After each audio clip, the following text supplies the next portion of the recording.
Waalaikum warahmatullahi wabarakatuh. Akkam jirtan ijoollee Oromoo hundi keessanuu nagaa jirtanii baga nagaa jiraattan isiniin jedha.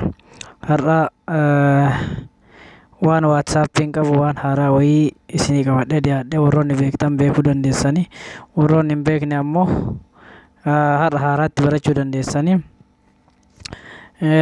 WhatsAppii akkaataa duraan itti fayyadamtan yeroo namaaf sagalee ergitan akkaataa haaraatti isinis hin cinqu itti cinqamaan ooltan jechuudha.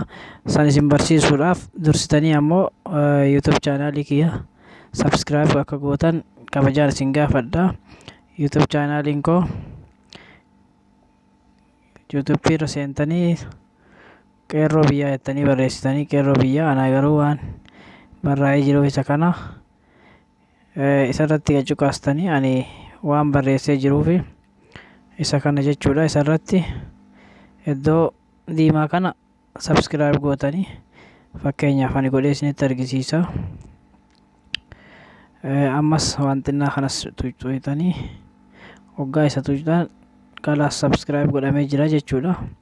Bira dabartanii akkana hoggaa inni ta'e jechuudha. Amma gara barnootaa isin deebisa. WhatsAppii seentanii mana WhatsAppii seentanii mana WhatsAppii hoggaa seentan abbaa sagalee erguufiif deemtan san isa cuqaastanii anamee fakkeenya asirratti gad cuqaasa. Sagalee nama kanaaf erguu barbaada yoo ta'e akkana ol godheet nama saniif sagalee waraabee yoo irraa deebuu barbaade iddoo diimaa kana yookaan nama kaansal jedhu kana gartanii iddoo diimaa kana cuqaasa irraa tuqa. Yoo erguu barbaade immoo xiyyattii achi afoo jirtu san tuqanii sana booda nama saniif ergan jechuudha. Lafa keettanillee itti fayyadamuu dandeessanii isa ol cuqaasta ol qabdanii jechuudha. Yoo isiniif hin galle irra isinii deebi'a bakkitootana. WhatsAppii hoggaa seentan iddoo sagalee itti namaaf ergitan duraan harkaan gadi qabnee sagalee irraa turree yookaan daqiiqaa takkaaf 2-3 irra turreetiin namaaf ergina. Amma immoo bakkitoo sagalee tana gaduma qabdaniitumaan akkana ol harkiftanii qulfiin kun irraa ol banama.